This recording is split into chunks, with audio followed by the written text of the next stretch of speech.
A very good evening to you. You are joining us with a special interview this evening. We are going to talk to someone who has several decades of experience in the accounting sphere in the country as well as internationally, and a person who has been a real driving force in the industry, Professor Deshamanya M.T.A. Furkhan, who is here with us in the studio. Good evening to you, sir. Good evening. Thank you very much for being here. It's an absolute honor to be speaking to you. Pleasure.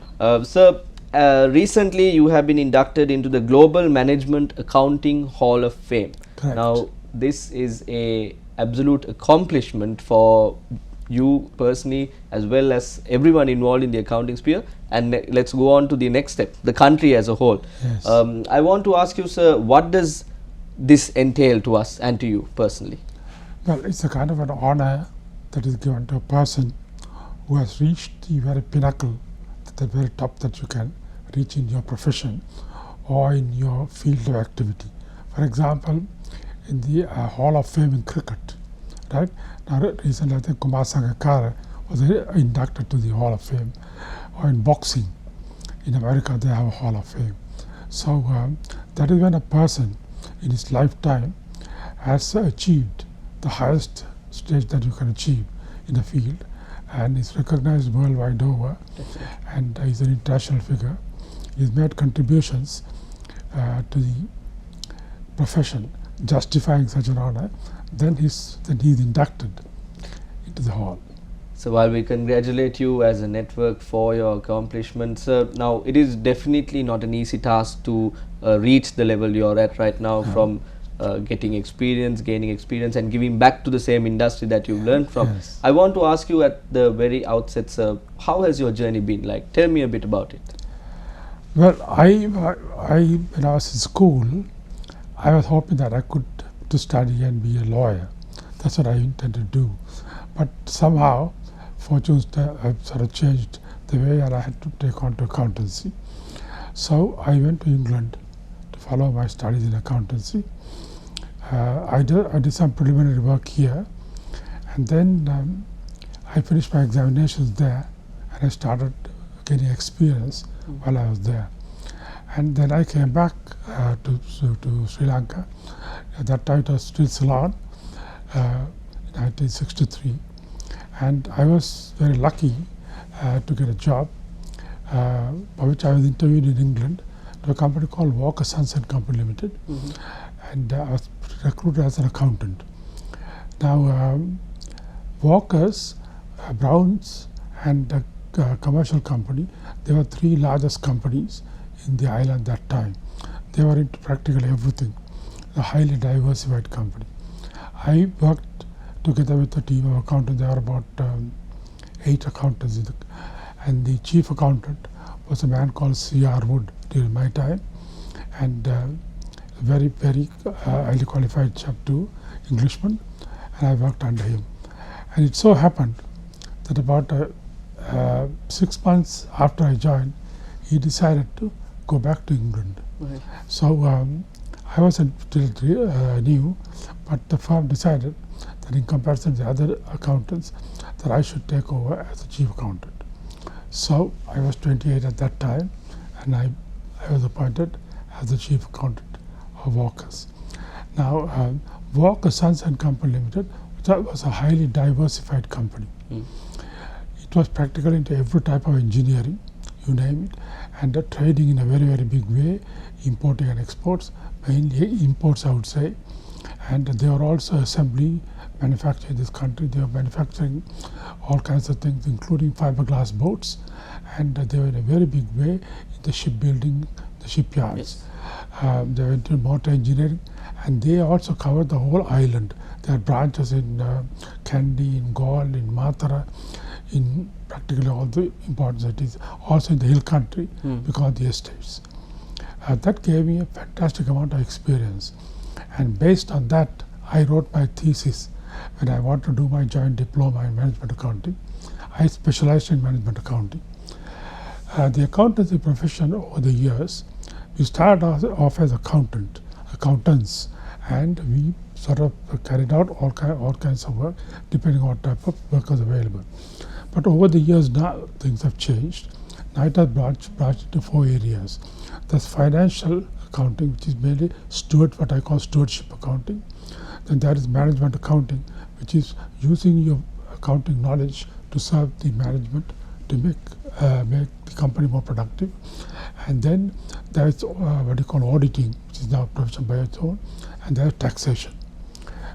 So those are the four fields. People are specializing. Taxation has become a very specialized subject because it's full of law, and one has to be fully equipped to be able to interpret and work within that. So people are now specializing in the four fields. Yeah. I specialize in the management accounting field, and I sat for the joint diploma in management accounting at that time.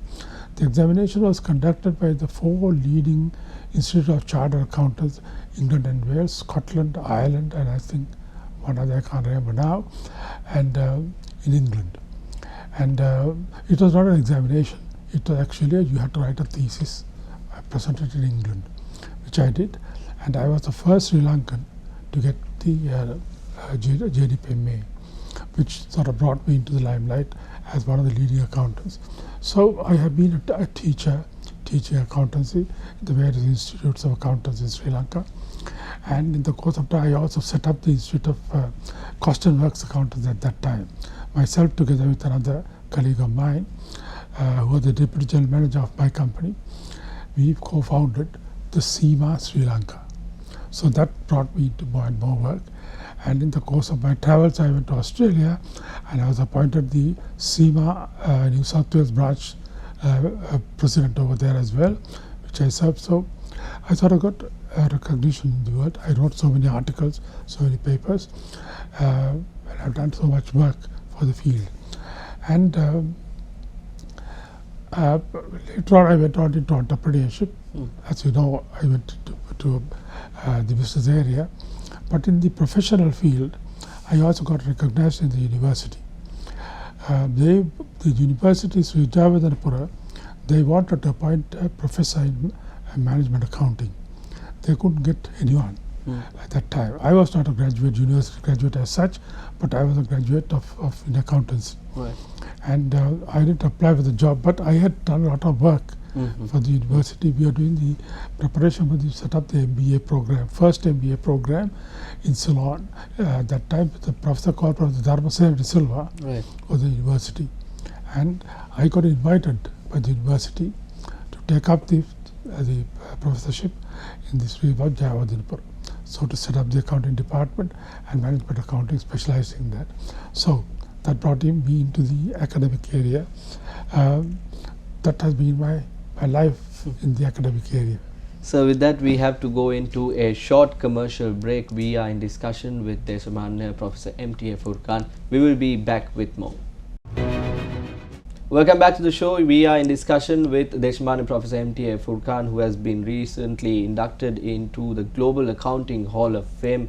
As well, we discussed about Professor Furkhan's early life and how he became and came to where he is right now. But now I want to ask a professor a question about how important it is for us as Sri Lankans to be globally competitive, to be competitive in the market for the international arena as well. I think Sri Lanka we must realize that we are a small country, but we have a large population. For example, to compare with the world, we are the size of Tasmania, and we have the population of Australia. So Australia has 21 million, we have 21 million people, and we are looking at Tasmania with the same population. That is the kind of difficulty we have. Number two, because we are an island, a small island, and at the end of the Indian Peninsula, we have to interface with the world for our sustenance. That means we have to interface and we need to communicate with the world. For us, imports, exports, play cricket or do whatever, we have to be competitive. And that we must be, for that, we got to be able to be equipped to communicate. Communication means language. Language means to be able to speak a foreign language. Either we should be able to have English or French or some world important level. Today, English is becoming more and more important. So I think that is where the situation is in Sri Lanka. For us, we have to be, if we want to be competitive, and we have to be competitive for these reasons, we have to be able to shall I say, competent in a foreign language. Obviously, it is the English language. Professor, another factor is now when it comes to the education system as a whole. World over, the education systems are changing, and people are saying, looking at Sri Lanka and saying, yes, there should be a system change in Sri Lanka as well. Do you agree, as a person who has come up from this education system, what do you feel? And you have international experience as well. Yes. What do you feel? I feel, you see, we should realize that a nation is built on the basis of educated people. How do you do that? You lay the foundation by teaching, by empowering your children. When we send the children to school, when we put knowledge into their heads, we are actually empowering them. We are trying to make them to be competent as they grow older, to realize what the world is like, to be able to come and play, to take part, to play their role in the country scene. Now, that is the education that we should impart. So, if that is required in certain forms, I think we should give priority to that. We should give priority to education. I don't think even now, for example, if you look at the budget allocation, we are still not thinking on those terms. Where other countries realize that you have to build a nation, that is where you must start. You must not also. You must not go and tinker with the foundation. You must not therefore tinker with the education. You must have firm, good policies. In my own thinking, because we had to communicate with the world, we made a gross blunder I think, by abandoning English language. You see, it was like throwing the baby with the bathwater. The baby was the English language. Bathwater was the colonial rule. We threw the bathwater, no matter. But we had to keep something, like, say, for example, India has done. And I have employed that my model, for example, in my old school when I was principal in Zahra College in 1995. We had the Subhasha medium education, Sinhala and Tamil. I introduced, in a government-assisted school, I introduced the English medium, the first school in Sri Lanka to do that. And we educated our children in English language from year 1 to year 13, with one proviso: all children were required to, with the English medium, were required to learn Sinhala and Tamil languages compulsorily from year 1 to year 10. That way they did not lose touch with their home. They do not lose touch with their mother tongue. But very importantly, they were able to compete in the world. That is why you will find that almost all the people, Sri Lankans, who have shown, who have been sort of showing their capabilities efficiently abroad in the world, are people who are educated in English. That is, you can, there may be exception here or one or two, but by and large, that was the case. So that should be our policy on education. Professor, another factor is, I want to bring the attention towards the accounting sphere. Another point that is mentioned is that the value or the respect people have towards accountants, maybe by the actions of accountants themselves or by the actions of others, is diminishing day by day because of the standard maintenance. Some accountants do not keep their standards. People get involved in all sorts of corrupt activities. Now, as a person who has given so much back to the same sphere that you learned from, started education courses, been the principal of a leading school in Colombo, what do you feel about it? Do you feel sad, or do you think that the people are misconstruing things? You are right. I think what you said about the standards have dropped. That is the fault. It's not the fault of the people. When you drop the standards of education, then people have lost the value system of that education. And then therefore they resort to lower levels of interplay. That is what we are seeing today, unfortunately, because we lowered the standard. We have not sort of deliberately done it, but we have done it as a result of accident, as it were, without knowing what to do. When we were properly educated, we were performing well. Fortunately, you see, what I have observed, the Sri Lankan people are very unique in the world. This is my observation.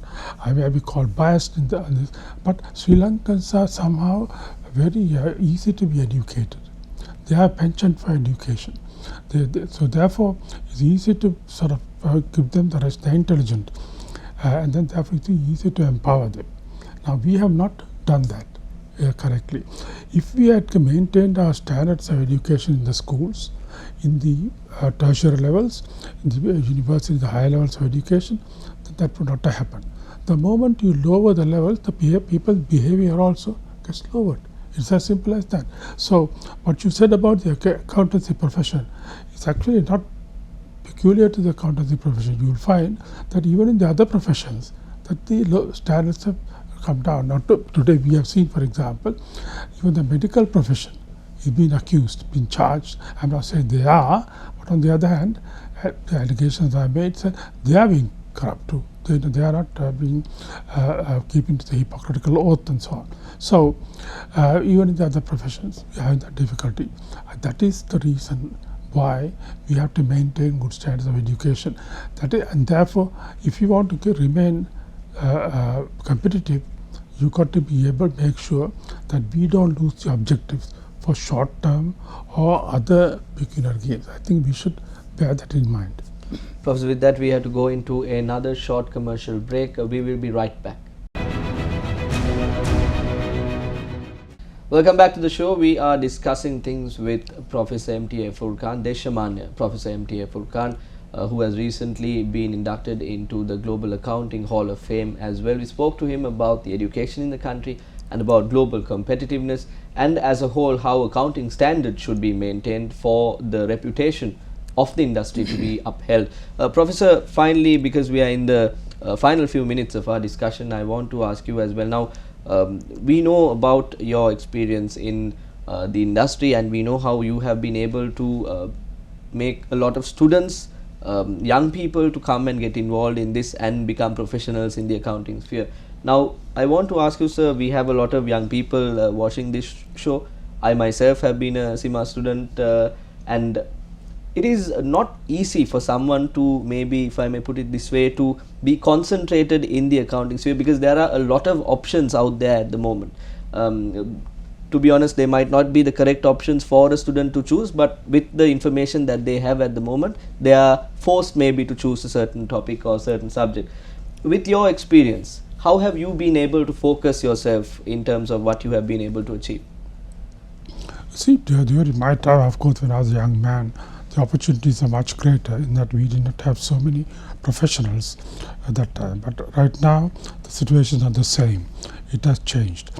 When young people look for further education, they're also very conscious of what jobs are available. So that is why people would go for the area where you can get readily a good job. Take, for example, IT. There's a great demand for people to go into IT because there are plenty of jobs in the IT area. If you can't get them here, you can get anywhere in the world. So that is sort of how the people go looking for it. But you see, there, I think again, by governmental activity, we got to channel our studies also to the areas where we have employment. Now, from the academy, several people, leading people, have been saying for years that our education is not oriented towards our requirements. Take, for example, the plantations. Right? There are hundreds of jobs in the plantations area where we should be having graduates managing them, because those are the superintendents, assistant superintendent, Sinadore, Peridore, they are all managers. Now we should have got graduates to come. We should be having a course in plantations management. We should have a course, the moment we started tourism, we should have introduced a course in hospitality management. Even now, I don't think anybody is doing it, and it is not done unless it's done apologetically. So, and we are also looking at it from a lower angle. We did not look at it, we had a hotel school and issued a diploma, but that diploma was not tied to a degree. I think, say for example, nursing also should be going to higher things. So we train them to up to a point. Teachers, there should be graduate teachers. There should be a course for graduate teachers. So like that, there are so many avenues in our country where people can be job oriented in the education. I think that is the way to channel to do it. Professor, finally, I want to ask you now. lots of authorities, ministers, officials, public representatives are involved, and they're talking about this education sector as a whole. And as you rightly mentioned, the budget is about to come up, and they will be continuing to speak about this education sector as well. What should the vision of the government be, the authorities and the people responsible be, to drive education, to uplift education in our country? If you ask me that question, to be an honest answer, of the people who are in charge of so-called government, the politicians, they must be honestly dedicated for national development. I think that is where the question comes in. Today, if you look at the parliament, how many people are there who can handle this kind of complex areas, communication? So, for example, modern communication that we are talking about, education, and several other fields. These are all very, in this day of technology, is very highly controversial. So, people who are coming there are not fully equipped for a start. They are come with a different agenda because they want to stay there, and they are looking at it from the point of view of finances and various things. And I think it's a tragedy, therefore, that we do not have the people who are responsible for to make sure that these things come right, are put in set right, are not the right people. That is where our huge thing is. Then you might ask, why aren't the educated people going to parliament?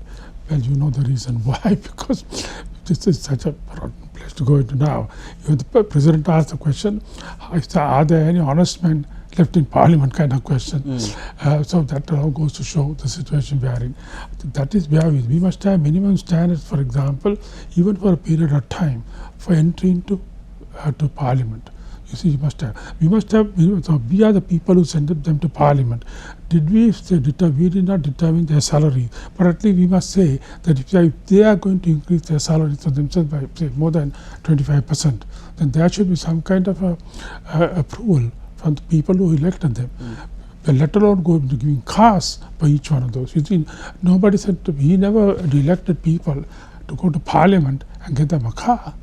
And I think therefore without our permission, I don't know how they can go and get a car, because the country belongs to us. So this is the tragedy. So there are people who have got in there, and they are doing that for an agenda of their own. They want to remain in power. Why do they want to remain in power? Because they want other agendas of making money and various other things, power and so on. So I think that is where we have failed. You see. We have to bring it to a system. We must, today we don't have people who will take bold decisions to put the country right. That is the vision that you are talking about. So if you ask about vision, vision means looking ahead for the future, 25, 50, 100 years, and being really dedicated. For that you need honest people who come and say, I am not interested in money, I am not interested in anything, I am only interested in the country. I will serve the country. That's how I serve. For example, I serve Sahara College. I always say, I come to Sahara College and I work for 55 years to help Sahara. My only interest is in the school. I am not interested in the politics and the people and so on. That should be the orientation. I think therefore there should be an oath, a very solid oath that is given to every MP. Not only declaration of all his assets as a precondition, but when he comes to parliament, they must individually, each one must declare an oath that is why he has come for, that he will dedicate his life, that he will not indulge in skullduggery of any nature. I think that we the people should demand, that. Thank you very much, Professor Furkhan, for being here with us and talking to us. As I mentioned earlier, it's an absolute honor to be speaking to you, and we wish you good luck in your future endeavors as well, now since you've been inducted into the Global Accounting Hall of Fame. Thank you, sir, once again. That's all we have for you from this edition of our special interview this evening. We were talking to Deshamanya Prof. M.T.A. Furkhan about his life story and about his new recognition that he has internationally received as well. Once again, a special thank you for watching. I've been Chaturanga Puarachi.